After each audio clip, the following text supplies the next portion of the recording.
एक और मुख्यमंत्री हैं आपके बगल के राज्य आंध्र प्रदेश के चंद्रबाबू, वो भी कह रहे हैं कि साहब बच्चे पैदा कीजिए।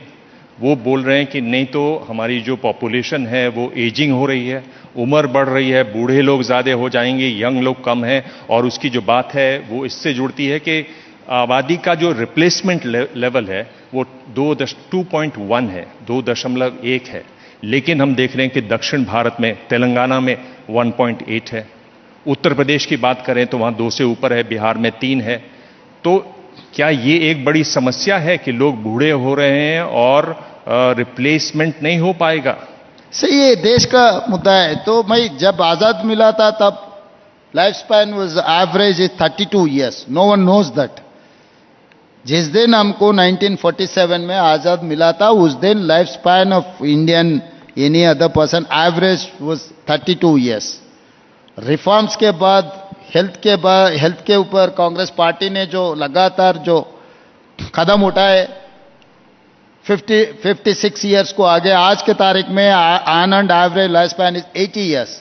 तो धीरे धीरे लाइफ स्पैन बढ़ते जा रहे हैं। आने वाले 15-20 इयर्स में it will reach up to 100 years. तो जो यंगर जनरेशन कम होते गए तो we will become another Japan. Japan में रोबो क्यों वो लोग इन्वेंट किए? नेसेसरी। तो इस देश में यूथ का बहुत जरूरी। आज तो near about 50% is the younger generation, मगर गोइंग फॉरवर्ड ये यंगर जनरेशन पूरा after 20 years they'll become 60, 70, 80 years.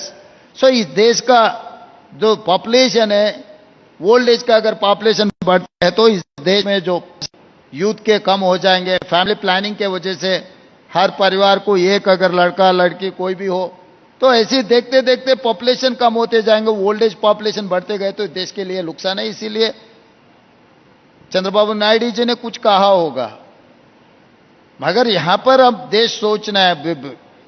It is nothing to do with politics according to my opinion. तो ये देश को जो अच्छा है, जिस दिन फैमिली प्लानिंग का जरूरत था, क्योंकि फूड सिक्योरिटी का मुद्दा था, एजुकेशन का मुद्दा था, पानी का मुद्दा था, सब कुछ मुद्दा था, हेल्थ का मुद्दा था, तब पॉपुलेशन कंट्रोल करने के लिए देश सोच रहा था। आज के तारीख में सरप्लस फूड हो गए, सरप्लस कंट्री, पावर सरप्लस। तो ये जगह में अभी आज के तारीख में देश के लिए क्या अच्छा है, हम लोग सोचकर across the political parties, parliament as well assembly में चर्चा होना है। देश के लिए जो अच्छा है वो कदम उठाना है। Look towards South India from Delhi. We find 2 chief ministers, Stalin Saab and Chandrababu Naidu Saab, asking people to have more children. And it's connected to the aging population. It's also connected to delimitation. What is the view of BRS on this? Well, I'll tell you one thing. See, population degrowth in the South is a reality. Because family planning was a bigger success in South than in the North of India. But the question that one needs to ask, before saying that have more kids and, our population is going, etc., going down, etc., Telangana's fertility rate is, subject to correction, is around 1.7. So the question that one needs to ask is, why are people not having more kids? That's the question that chief ministers, governments need to think of. What has happened, Dibang, is, I think in our country, because our infrastructure, our educational facilities, our Medicare facilities today have become so expensive that middle class doesn't want to have more kids. That is what is deterring from people from having more kids.